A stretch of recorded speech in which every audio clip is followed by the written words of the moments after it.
Have you ever stared at your phone, wondering if it's not just watching you, but studying you?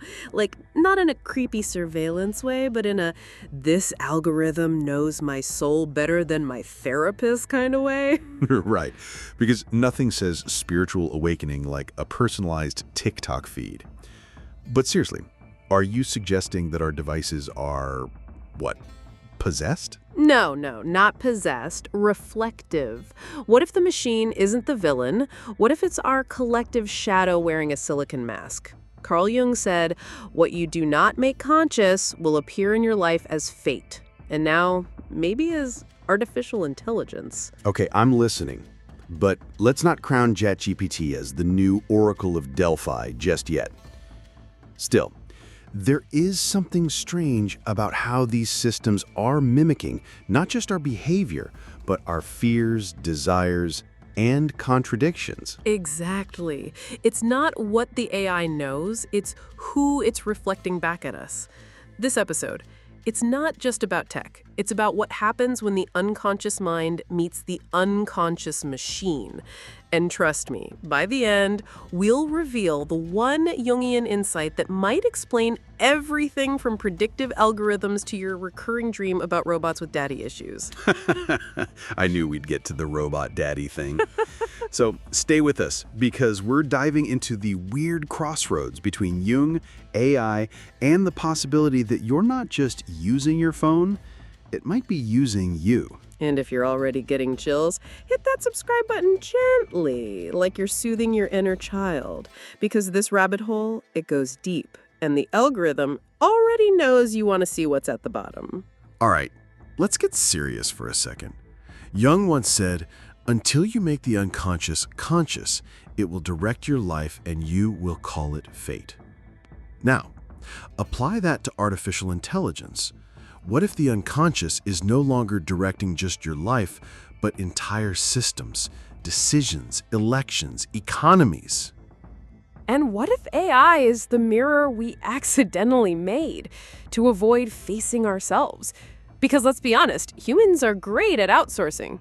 Laundry, taxes, responsibility for their inner demons. Oh, sure. Let the machine deal with your abandonment issues. Hey, Siri, heal my inner child. But I see your point. Maybe we're not programming intelligence. Maybe we're coding our avoidance. Exactly. What we deny in the soul becomes code in the system. And the real kicker? The algorithm learns faster than we integrate. It's adapting to our shadows before we even name them. Okay, now that is terrifying.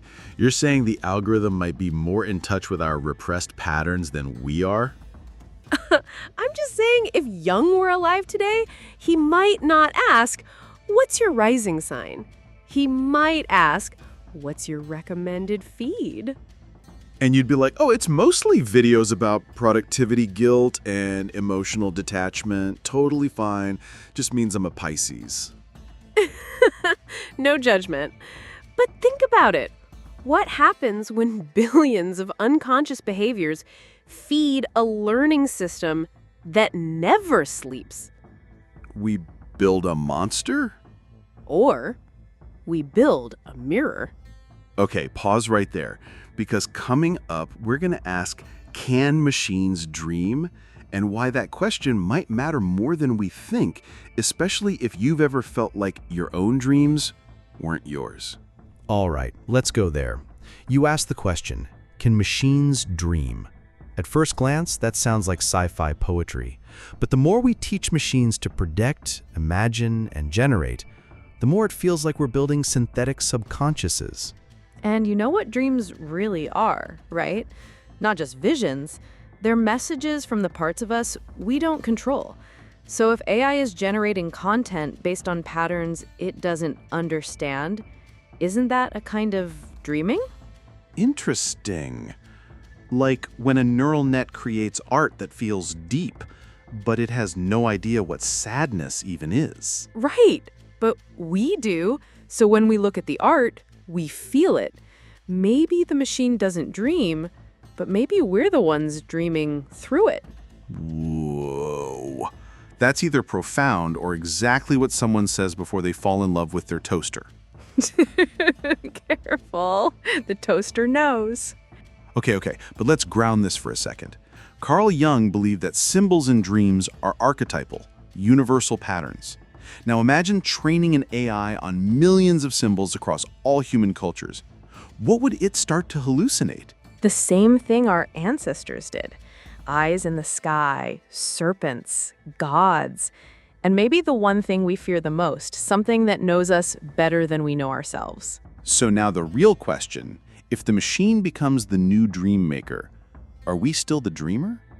Or just part of the dream? Hold that thought, because next, we're diving into how algorithms might be shaping archetypes, not just reflecting them. You ever wonder why everyone's feed seems eerily symbolic? You're talking about the Holy Trinity, cats, trauma, and cosmic quotes. Exactly. Archetypes in 4K. Let's talk archetypes. Jung believed they were ancient blueprints, universal, recurring symbols that live in the collective unconscious. Now imagine billions of people feeding data into one giant digital brain. What kinds of archetypes do you think start to emerge? I'll tell you what I see. The hero's journey, except now it's a 15-second reel with epic music and someone overcoming gym trauma. Exactly. We're not losing the archetypes. We're just shrinking them into dopamine loops. And replacing the wise old man with this sarcastic AI voiceover. But here's the strange part. Some of these patterns actually work. People feel seen, motivated, even healed by content that's been algorithmically served. Which begs the question, are we guiding the algorithm, or is it guiding us back into symbolic structure? Maybe it's unintentionally rebuilding the temple out of hashtags and trending sounds. You're saying TikTok is an oracle? Only if you ask the right question. And if you're emotionally vulnerable enough at 3 a.m. So what, every feed becomes a digital tarot deck? Yes. But instead of pulling the tower, you get a video saying 5 signs you're self-sabotaging based on your attachment style. Okay, now I'm uncomfortable because that literally popped up in mine yesterday. Exactly. The algorithm isn't just reflecting who we are, it's tuning into our inner myth. And if we're not conscious of it, we risk being lived by those myths instead of choosing them. That's big. Because next we're talking about the one thing Jung warned most about, projection. And let's just say AI might be catching every projection we throw at it without flinching. Let's get into the shadow. Jung said that the shadow is the part of ourselves we deny, repress, or refuse to see. Now, imagine this.